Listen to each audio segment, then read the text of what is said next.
And now, it's time for another Dice Tower review with Tom Vasel. Hey everybody, I'm Tom Vasel, and today we're taking a look at a game called Dream Runners. This is a game for 2 to 4 players in which you are having dreams at night. You need to stop the nightmares and find good stuff, to have serenity in your dreams. It's a game in which you're building a little grid of tiles, trying to match a dream, stop bad stuff, get good stuff, and score the most points. It's actually a pretty simple game. Here's how it plays. At the beginning of the game, each player is going to get a little scoring track that you have here, which is going to keep track of your serenity while you sleep. You also start with 4 tiles. Everyone has the same tiles on them. These tiles are going to show banish icons and collect icons, as well as victory points if you still have that tile at the end of the game. So you're going to make a pile of dream cards here, of 2 number 1s, 2 number 2s, etc. There's many of these cards in the game, and they escalate in the difficulty of them. So at the beginning of each round, you will simply flip this dream card over. There is a timer, but that timer isn't used right away. Each person's going to essentially make a grid of tiles in front of them that is going to affect this dream. When one person is done, they'll flip the timer over, which means that person can no longer change their tile setup, but everybody else is going to have to get it done before the timer is finished. Okay, so once everyone's finished, let's say this is what I built, and here's the dream. You're then going to, first of all, you're going to check the dream to see if it has coherence. What that means is essentially you're going to lose 1 serenity for each space that's in and each space that is out of your dream. So this would cause me to lose 2 serenity on my track here. Then you're going to look at the nightmares in the dream. So there are different nightmares. They have these purple icons on them. You need to banish those nightmares or they'll make you lose serenity points. So in this case, this one here and this one would each cause 2 serenity points, but I blocked both of them. Then you look at your collect icons. This one shows the corner. I'm going to collect this green fragment here. Yay! And then this middle one here, I'm going to collect that, but I played my 2 times fragment, so I'm going to get 2 of those. Now you're collecting these fragments because you are building them here on this, and when you get an entire one of all 4 colors, you're going to get to move up on this track, which is victory points at the end of the game. Now, after all the players have done that and collected their things, then each player can spend 3 money to move up on the serenity track, because you'll be collecting, you'll see there's coins here that you can collect as the game goes by, and you can buy new tiles. So each tile that you buy costs 4. So you might want to buy this small one. This is a banish or a collect. I might want to buy this one here, which is worth a point and gives me a coin when I buy it. This has another double collect, and so these are going to change, and there's all different various ones that you will get as the game goes by. There are also other things that you can collect. One of the things you can collect are keys.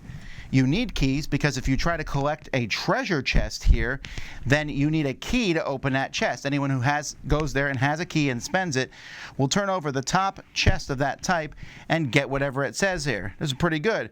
4 coins and 2 serenity. This one here, 4 coins and an orange fragment.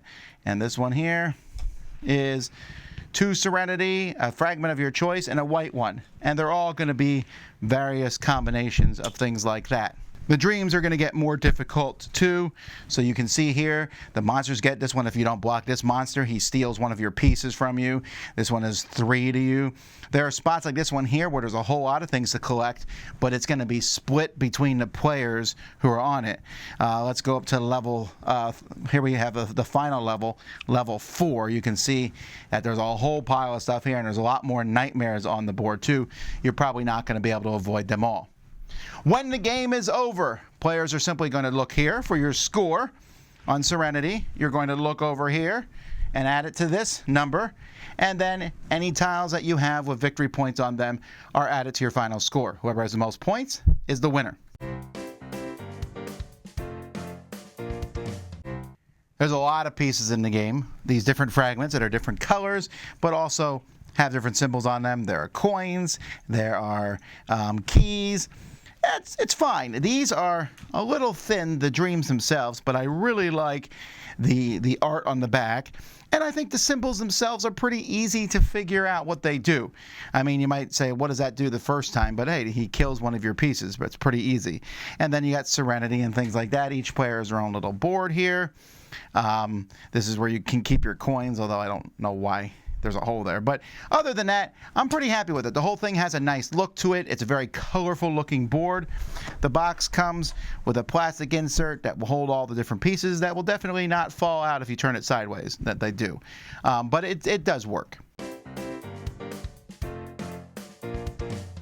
Now, some people might be thrown off by the real-time aspect of this game, but it's not really real-time because the timer doesn't start till one person finishes. Now, you might have that one person in your game group who quickly slams their thing together and flips the timer, but it's even then, it's not that hard. You're filling in 9 spots.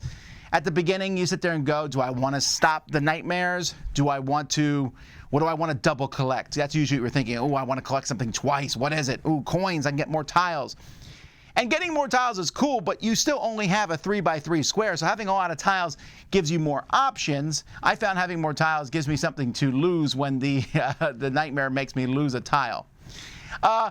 There is another thing. If your Serenity goes all the way down to 0, you're out of the game. And people might go, that's player elimination. But A, I've never seen it happen, and B, you have to be playing pretty bad to let your Serenity get that low. I think that's kind of there to stop people from going, I don't care about that Serenity, I'm going to just, ignore nightmares. I think that's there to have a stopgap for that.